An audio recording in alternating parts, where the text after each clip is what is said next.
ठीक है, तो आज हम लोग पढ़ेंगे some basic concept of chemistry. 11th का केमिस्ट्री है, एनसीईआरटी।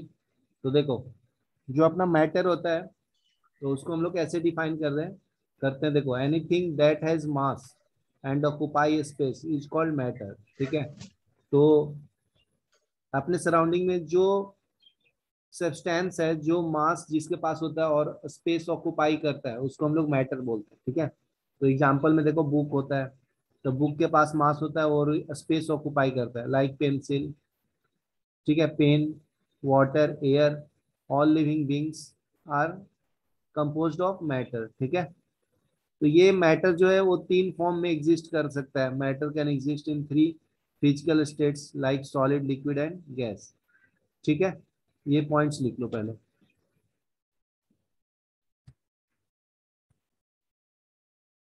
ठीक है, तो हम लोग उसको बोलते हैं स्टेट्स ऑफ मैटर। ठीक है, तो जो मैटर है वो अलग अलग फॉर्म्स के स्टेट में रहेंगे, like solid, liquid and gas. ठीक है, तो इसके प्रॉपर्टी देखो, सॉलिड का क्या है, particles are held very close to each other in solid. ठीक है, in orderly fashion and there is no much freedom of movement. ठीक है, तो सॉलिड में जो होते हैं पार्टिकल्स क्या होते हैं, बहुत ही टाइटली बॉन्डेड होते हैं एक दूसरे से। वो पार्टिकल जो होते हैं उसके पास कुछ भी फ्रीडम नहीं होता है, वो मूव नहीं कर सकता है one corner to another corner. ठीक है, one point to another point. ठीक है, उसको हम लोग सॉलिड बोलते हैं। लिक्विड देखो क्या है, in liquid the particles are close to each other but they can move around. ठीक है, इसके पार्टिकल्स थोड़ा सा दूर हो जाते हैं लिक्विड्स के। ये आपका सॉलिड का है, लिक्विड्स के थोड़ा दूर होते हैं और ये मूव कर सकते हैं। ठीक है, उसको हम लोग लिक्विड्स बोलते हैं। ठीक, देखो गैस फॉर्म में क्या है, in gas particles are far apart as compared to those present in solid and liquid states. ठीक है, they are easy and fast. Such arrangement of particle different states of matter exist. ठीक है, तो ये जो गैस के particles होते हैं, ये आपका लिक्विड का है, तो गैस के होंगे वो बहुत ही दूर दूर होंगे। ठीक है, वो क्लोजली बॉन्डेड नहीं होंगे, वो far away from each other होगा। ठीक है, तो देखो ये डिफरेंट स्टेट्स में क्या है, solids have definite volume and definite shape. ठीक है, वो जब सॉलिड होगा उसका हम लोग डिफिनिट वॉल्यूम और डिफिनिट शेप होता है। ठीक है, लिक्विड का डिफिनिट वॉल्यूम होता है लेकिन उसका एक डिफिनिट शेप नहीं होता है, जिसके अंदर तुम डाल दोगे ना उसका ही शेप ले लेता है। ठीक है, लिक्विड के अंदर, लिक्विड अगर एक रेक्टेंगुलर कंटेनर में डालोगे तो उसका शेप रेक्टेंगल हो जाएगा, सर्कल में डालोगे तो सर्कल के फॉर्म में हो जाएगा। ठीक है, तो लिक्विड है डोंट हैव डिफिनाइट शेप। ठीक है, they take the shape of the container in which they are placed. ये हम लोग पहले भी पढ़े हैं ना, ये लिख लो। ठीक है, नेक्स्ट देखो यहाँ पे अरेंजमेंट दिखाया, arrangement of particles in solid, liquid and gas. ठीक है, तो ये आपका देखो अरेंजमेंट ऑफ सॉलिड है इन एक्स वाई जेड एक्सिस। ठीक है, और ये आपका लिक्विड है, देखो उसके पार्टिकल्स थोड़ा दूर दूर है। और गैस फॉर्म में देखो, ये एक कोनिकल फ्लास्क में रखा तो बहुत ही दूर दूर है। ठीक है, तो guys have neither definite volume and not definite shape. ठीक है, तो गैस के पास कुछ भी अपना कुछ नहीं होता है, ना उसके पास डिफाइंड वॉल्यूम होता है ना डिफाइंड शेप होता है। They completely occupy the space in the container in which they are placed. उसका ही फॉर्म ले लेता है जिसके अंदर उसको रखते हैं हम लोग। ठीक है, तो ये जो तीनों स्टेट्स हैं उसको हम लोग कन्वर्ट भी कर सकते हैं। ठीक है, these three states of matter are interconvertible by changing the condition of temperature and pressure. ठीक है, जैसे सॉलिड को अगर आप हीट करोगे तो उसके पार्टिकल्स दूर हो जाएंगे तो लिक्विड फॉर्म में जाएगा। ठीक है, उसको और हीट करेंगे तो गैस पार्टिकल ज्यादा ही दूर हो जाएगा तो गैस फॉर्म में बन जाएगा। ठीक है, तो इसको बोलते हैं inter convertible by changing the temperature and pressure. ठीक है, ये लिख लो। ठीक है, तो नेक्स्ट देखो, on heating a solid usually changes to liquid. ठीक है, तो देखो सॉलिड को अगर हीट किया तो लिक्विड बन गया, फिर लिक्विड को हीट किया तो गैस फॉर्म में कन्वर्ट हुआ। ठीक है, liquid on further heating changes to gas. ठीक है, इन वेपर फेज। तो in the reverse process a gas on cooling liquefied to the liquid, और फिर लिक्विड्स को उसको कूल करेंगे तो सॉलिड फॉर्म में कन्वर्ट होता है। ठीक है, तो इंटर कन्वर्टेबल है, सॉलिड को हीट करोगे तो लिक्विड, लिक्विड को हीट करोगे तो गैस, और गैस को कूल करोगे तो लिक्विड, लिक्विड को और कूल करेंगे तो सॉलिड फॉर्म में कन्वर्ट होगा। ठीक है, ये पॉइंट लिख लो, फिर मैं आगे बताता हूँ। ठीक है, अभी हम लोग पढ़ेंगे क्लासिफिकेशन ऑफ मैटर। मैटर को कैसे क्लासिफाई कर सकते हैं। तो हम लोग 9th-10th में पढ़े थे कि मैटर को दो फॉर्म में कन्वर्ट कर सकते हैं, मिक्सचर एंड प्योर सब्सटेंस। ठीक है, तो आगे देखो, when all constituents particle of substance are in the same chemical nature it is called pure substance। ठीक है, तो प्योर सब्सटेंस का जो कॉन्स्टिट्यूएंट्स होगा वो सेम होगा। ठीक है, जैसे देखो कॉपर है, तो कॉपर में कोई मिक्स नहीं है ना, तो ये प्योर आपका सब्सटेंस है। ठीक है, और बहुत सारे हो गए, सोडियम हो गया, एल्युमिनियम हो गया। ठीक है, तो ये प्योर सब्सटेंस हो जाएगा। अब mixture contains many types of particles, और मिक्सचर में अलग अलग पार्टिकल्स हो जाएंगे। जैसे आप बोलना चाहते हो तो मिक्सचर है, मान लीजिए CO2 है, तो कार्बन डाइऑक्साइड, तो कार्बन एक है, इसमें 2 ऑक्सीजन है ना। ठीक है, तो मिक्सचर के बारे में, कंटेन्स पार्टिकल्स ऑफ 2 और मोर pure substance which can be present in the ratio. ठीक है, तो मिक्सचर को हम लोग, इसका एक फिक्स्ड प्रोपोर्शन में होगा, लाइक वाटर, तो इसमें 2 एटम्स ऑफ हाइड्रोजन और 1 एटम ऑफ ऑक्सीजन है ना, तो इनका एक फिक्स्ड प्रोपोर्शन होगा, इसलिए बोलता है present in the any ratio. ठीक है, देयर कंपोजिशन इज वेरिएबल, उसको अगर वेरिएबल कंपोजिशन भी कर सकते हैं उसका। ठीक है, प्योर सब्सटेंस फॉर्मिंग मिक्सचर आज कॉल इट्स कंपोनेंट। तो देखो, ये जो जैसे कॉपर है, तो इससे हम लोग कंपाउंड्स भी बना सकते हैं, जैसे CuO, कॉपर ऑक्साइड। ठीक है, तो इसमें 1:1 है, तो इसका जो कॉम्बिनेशन होगा कॉपर और ऑक्सीजन का, ये प्योर फॉर्म में होगा। ठीक है, और मिक्सचर फॉर्म में होगा तो उसका एक फिक्स्ड प्रोपोर्शन नहीं होगा। देखो, many of the substance present around us as mixture like sugar solution in water, air, tea are homogeneous। ठीक है, तो अगर फिक्स्ड प्रोपोर्शन में नहीं हो तो उसको हम लोग हेट्रोजीनियस मिक्सचर बोलते हैं। ठीक है, और फिक्स्ड प्रोपोर्शन में तो उसको होमोजीनियस बोलते हैं। तो देखो, मिक्सचर कैन बी होमोजीनियस और हेट्रोजीनियस। तो homogeneous mixture, the components completely mix with each other. ठीक है, this means that particles of the constituents mixture are uniformly distributed throughout। ठीक है, जैसे मिक्सचर इसको बोल सकते हैं हम लोग कार्बन डाइऑक्साइड को, इसमें एक कार्बन एटम होता है और 2 एटम्स ऑफ ऑक्सीजन होता है। ठीक है, वाटर को भी बोल सकते हैं, H2SO4 को बोल सकते हैं, 2:1:4 है ना इसमें। ठीक है, ये लिख लो, फिर आगे बताता हूँ।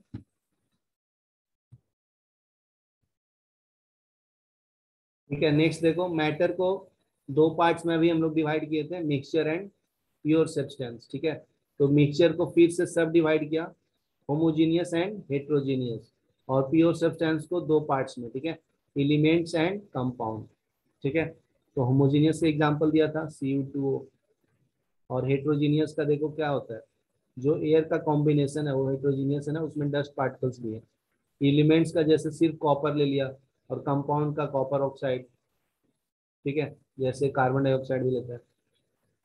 ठीक है, ये क्लासिफिकेशन लिख लो, फिर आगे बताता हूँ।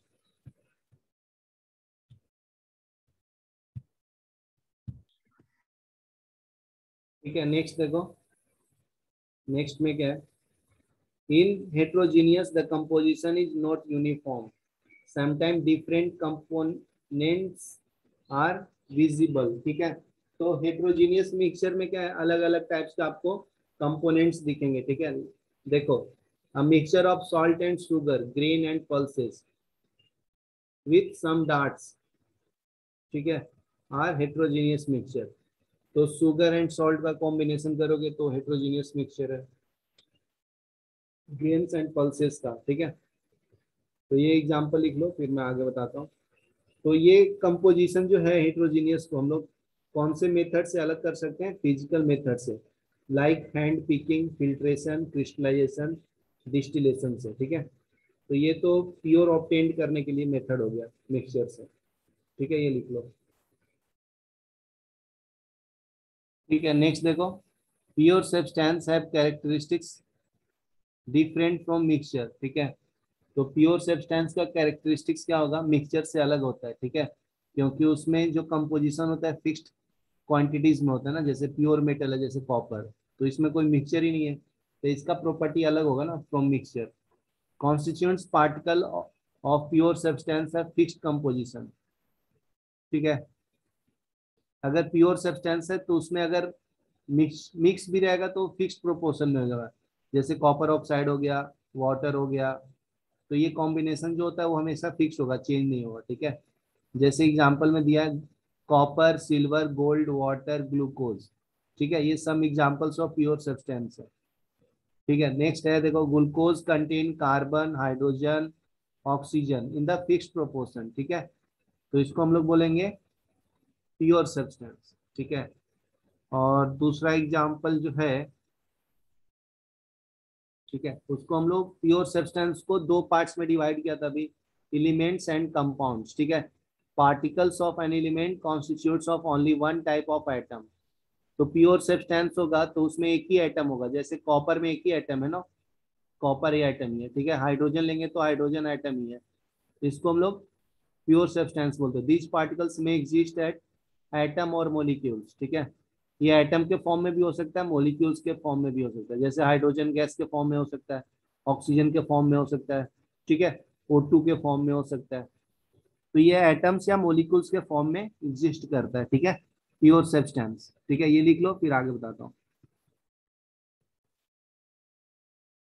ठीक है। नेक्स्ट देखो, जैसे सोडियम हो गया तो उसको Na से रिप्रेजेंट करते हैं, कॉपर Cu से, silver Ag। Sodium, copper, silver, hydrogen, oxygen are examples of elements, ठीक है। Their atoms are of one type, ठीक है। तो ये सब वन टाइप का एटम है ना, जैसे सोडियम अकेला है तो ये एक ही एटम है, राइट, ठीक है। कॉपर भी अकेला है, सिल्वर भी। तो atoms of different elements are different in nature.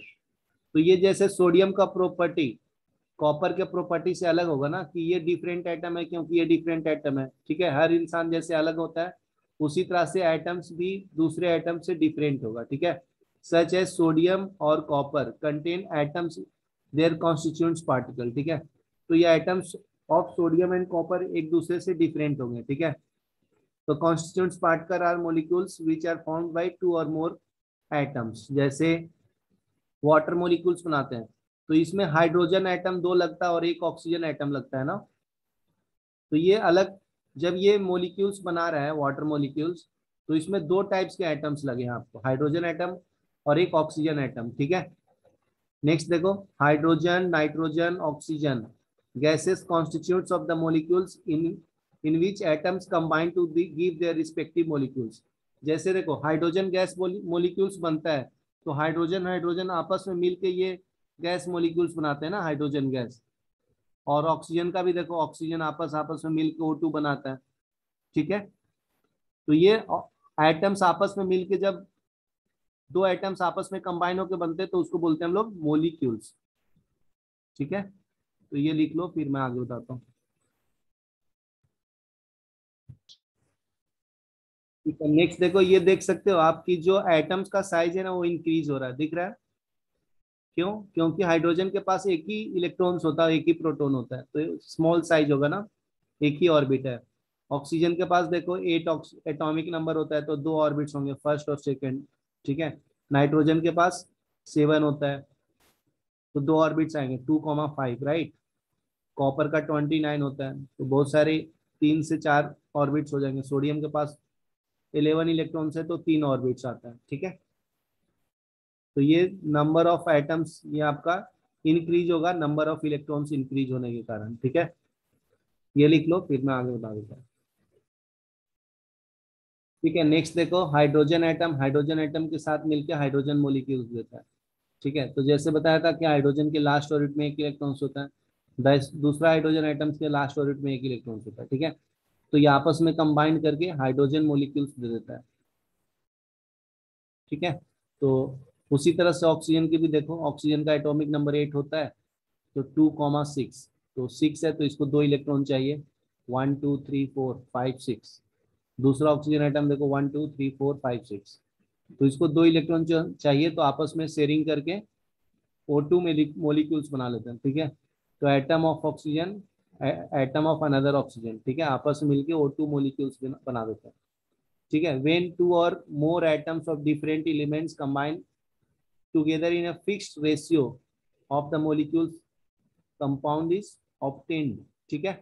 तो जब एटम्स आपस में कंबाइन होते हैं एक फिक्स्ड प्रोपोर्शन में, तो कंपाउंड फॉर्म करता है, ठीक है, जैसे हाइड्रोजन हाइड्रोजन मिलके H2 मॉलिक्यूल्स दे दिया। ठीक है, यहाँ पे ऑक्सीजन मॉलिक्यूल्स दे दिया। ठीक है, ये लिख लो।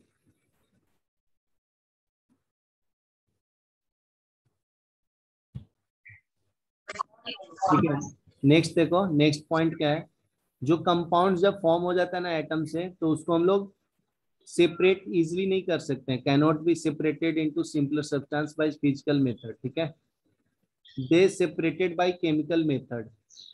ठीक है, जैसे एग्जांपल अगर है तो वाटर है, वो बन गया। ठीक है, तो H2O बना है, तो उसको हम लोग फिजिकल मेथड से अलग नहीं कर सकते। वाटर, एमोनिया है, NH3। ठीक है, नेक्स्ट है CO2 कार्बन डाइऑक्साइड, शुगर है C12H22O11। ठीक है, तो ये सब को हम लोग से इजी मेथड से अलग नहीं कर सकते हैं। ठीक है, उसको हम लोग केमिकल मेथड से अलग करते हैं। ठीक है, water molecules comprises two atoms, hydrogen and one oxygen atom. ठीक है, सिमिलरली जो है CO2, उसमें दो एटम्स ऑफ ऑक्सीजन होता है, वन एटम ऑफ कार्बन होता है। ठीक है, तो ये लिख लो, they cannot be separated by simple method, they are separated by chemical method. ठीक है। ठीक है, तो CO2 जैसे बन गया, H2O बन गया, तो atoms of different elements are present in a compound in a definite ratio and this characteristics is of a particular compound। ठीक है, जैसे H2O है, तो इसमें दो एटम्स ऑफ हाइड्रोजन और वन एटम ऑक्सीजन है ना, तो इसको हम लोग इजिली सेपरेट नहीं कर सकते, तो ये फिक्स प्रोपोर्शन होता है कंपाउंड में। ठीक है, the property of compounds are different from those of its constituents elements. तो जैसे हाइड्रोजन का अलग प्रॉपर्टी, ऑक्सीजन का अलग प्रॉपर्टी है, तो ये आपस में मिलके H2O बना दिया, राइट। तो H2O का डिफरेंट प्रॉपर्टी होगा हाइड्रोजन और ऑक्सीजन से। ठीक है, तो ये यहाँ पे लिखा है, compounds are different from those of its constituents elements.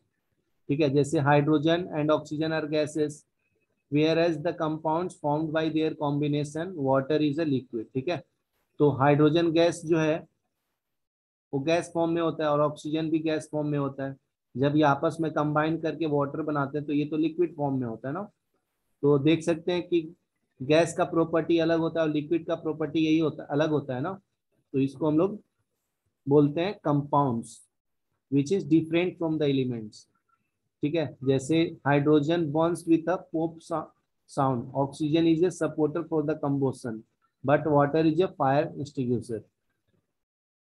तो जैसे हाइड्रोजन का अलग एक प्रॉपर्टी दिया है यहाँ पे, जो हाइड्रोजन है ना उसको बर्न करोगे तो पॉप साउंड करता है, और ऑक्सीजन जो है वो बर्निंग को सपोर्ट करता है। जैसे हम लोग CO2 कोई भी चीज बर्न करते हैं तो उसमें ऑक्सीजन की रिक्वायरमेंट होती है ना। और फिर नेक्स्ट देखो, वाटर जो है ये फायर इंस्टिट्यूटर की तरह काम करता है। ठीक है, कहीं आग लगी तो बर्न ये करता है, बुझा देता है। तो एक ऑक्सीजन जो है फायर को सपोर्ट करता है, और ऑक्सीजन हाइड्रोजन जो है पोप साउंड निकालता है, लेकिन वाटर जो है वो एकदम जस्ट उल्टा करता है, आग लगा हुआ को बुझा देता है ना। तो ये अलग से एकदम प्रॉपर्टी है इसका। ठीक है, ये लिखो।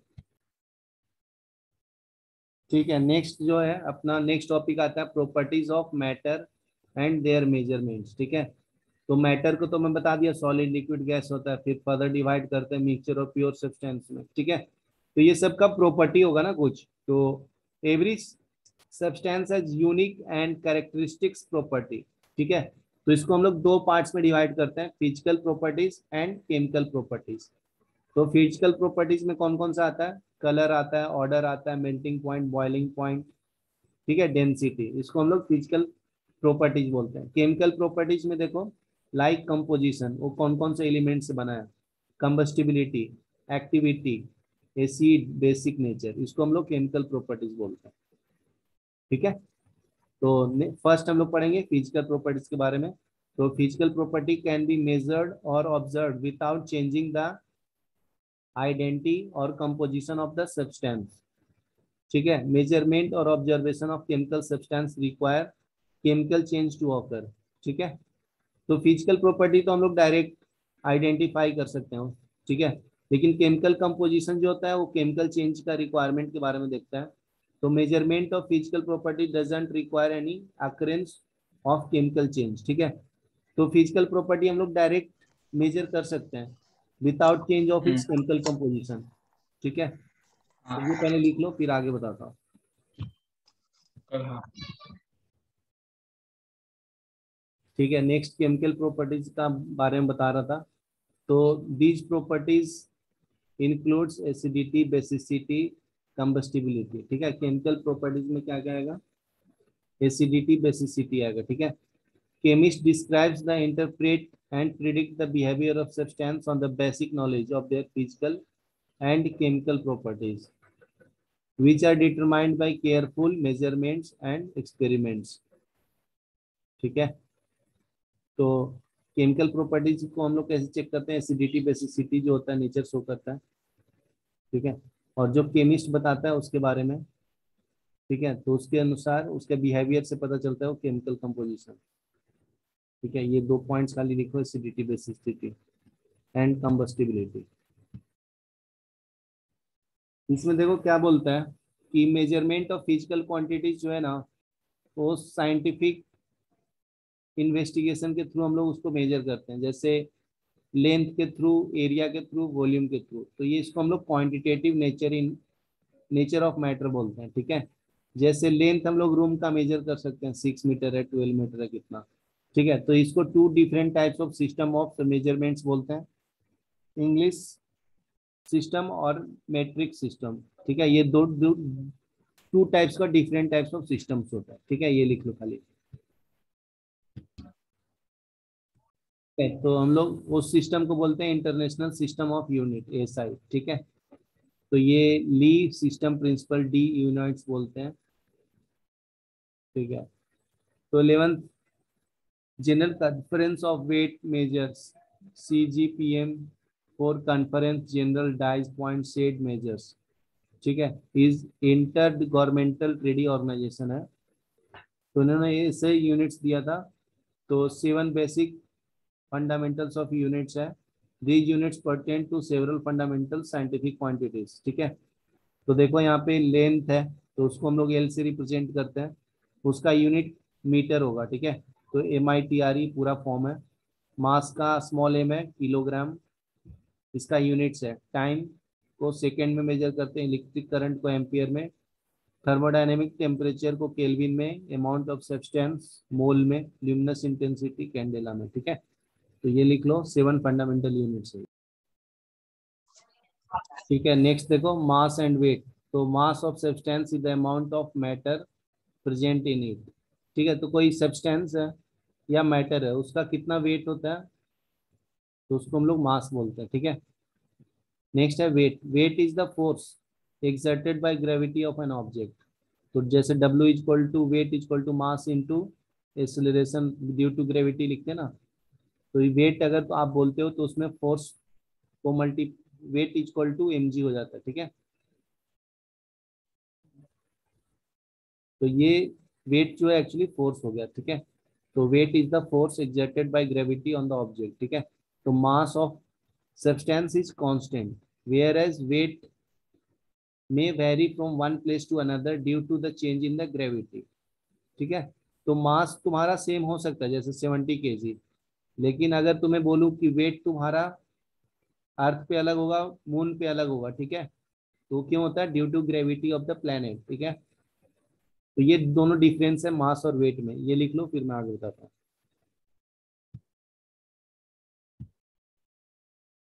नेक्स्ट देखो, मास of substance can be determined accurately in the laboratory by using analytical balance. ठीक है, तो एक ये आता है, सिस्टम आता है, उसके थ्रू हम लोग उसको मेजर कर सकते हैं। ठीक है, मास को लेबोरेटरी में। तो एसआई यूनिट ऑफ मास तो हम लोग को पता है ना, किलोग्राम होता है। तो 1 kg मतलब 1000 ग्राम होता है। Use in the laboratory to smaller amount of chemicals use in the chemical reaction. ठीक है, तो ये लिख लो फिर मैं एनालिटिकल बैलेंस के बारे में बताता हूँ। हाँ सर। ठीक है, नेक्स्ट देखो, वॉल्यूम क्या है? Volume is the amount of space occupied by substance. ठीक है, it has the unit length cube. जैसे वॉल्यूम जो होता है length into breadth into height होता है ना, तो अगर तीनों सेम लेंगे तो L into L into L हो जाएगा, that is your L cube. ठीक है, तो इसको हम लोग वॉल्यूम बोलते हैं। तो वॉल्यूम क्या होता है? Amount of space occupied. ठीक है, तो ये तीनों डायरेक्शन में हो सकता है, एक्स वाई जेड। तीनों एक्सिस में होगा। ठीक है, लेंथ ब्रेथ हाइट होता है ना, तो ये तीनों कोऑर्डिनेट्स में आएंगे। ठीक है, ये लिख लो।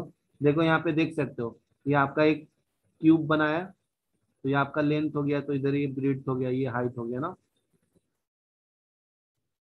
ठीक है, ये लिख लो।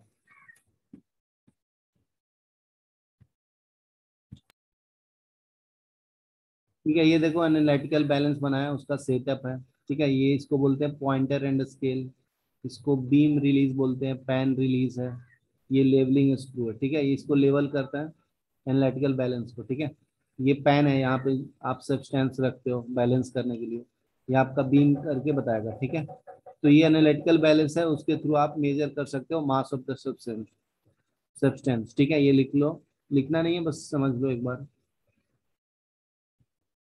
ठीक है, ठीक है, नेक्स्ट देखो, एसआई यूनिट ऑफ वॉल्यूम क्या होता है, मीटर क्यूब बोलते हैं इसको। ठीक है, तो स्मॉलर वॉल्यूम्स आर यूज्ड, तो 1 litre is equal to 1 metre cube होता है। ठीक है, तो volume is often denoted in centimetre cube, decimetre cube. ठीक है, तो कॉमन जो यूनिट्स होता है वो लीटर होता है, but it is not SI unit. ठीक है, मीटर क्यूब जो होता है वो एसआई यूनिट होता है। ठीक है, तो 1 litre is equal to 1 decimetre cube भी होता है, उसको 1 मीटर क्यूब बोलते हैं। ठीक है, तो देखो 1 लीटर रहेगा तो उसमें 1000 मिलीलीटर होता है, और 1000 सेंटीमीटर क्यूब होगा तो उसको 1 डेसीमीटर क्यूब बोलते हैं। तो ये तो कन्वर्जन है ना। ठीक है, ये सब आपस में इक्वल होंगे। ठीक है, वॉल्यूम है तो 1000 centimetre cube, 1000 ml, 1 decimetre cube, 1 litre. ठीक है, ये सब आपस में इक्वल है। 1000 centimetre cube is equal to 1000 ml is equal to 1 decimetre cube is equal to 1 litre. ठीक है, तो ये तो कन्वर्जन है, ये आपका दिया भी रहता है क्वेश्चन पेपर में। ठीक है, ये लिख लो। है, ठीक है, तो जो वॉल्यूम है उसको लेबोरेटरी में कैसे मेजर करते हैं। ठीक है, तो वॉल्यूम ऑफ लिक्विड और solution can be measured by graduated cylinder burette pipette. ठीक है, तो ये देखो, ये आपका ब्यूरेट है, ये पीपेट है, ग्रेजुएटेड सिलेंडर है, वॉल्यूमेट्रिक फ्लास्क है, इसके थ्रू हम लोग आपको लेबोरेटरी में लिक्विड लेते हैं। ठीक है, तो volumetric flask is use to prepare known volume of solution. ठीक है, तो इसको हम लोग, तो ये सब आपका इंस्ट्रूमेंट है जिसके थ्रू हम लोग लिक्विड को लेते हैं लेबोरेटरी में, burette, pipette, graduate, cylinder, volume, flask. ठीक है, तो ये सिर्फ नेमिंग लिख लो। ठीक है,